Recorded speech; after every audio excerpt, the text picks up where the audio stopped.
اسلام آباد میں corona SOPs پر عمل درآمد کرانے کے لیے پاک فوج کے جوان متحرک ہو گئے۔ 2 ہوٹل سیل جبکہ 1 لاکھ روپے تک جرمانے بھی کیے گئے۔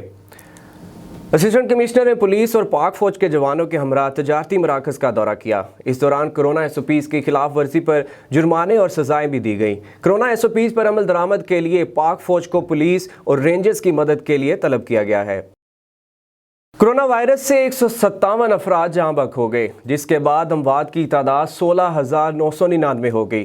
پاکستان میں کورونا کے تصدیق شدہ کیسز کی تعداد 7,90,016 ہو گئی۔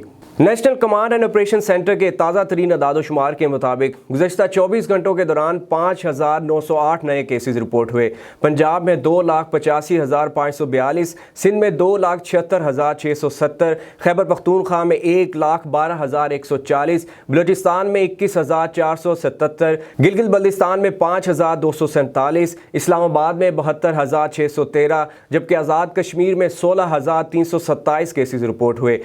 ملک بھر میں اب تک 1,14,83,643 افراد کے ٹیسٹ کیے گئے۔ گزشتہ 24 گھنٹوں کے دوران 52,402 نئے ٹیسٹ کیے گئے۔ اب تک 6,86,488 مریض صحت یاب ہو چکے ہیں، جبکہ 4,682 مریضوں کی حالت تشویشناک ہے۔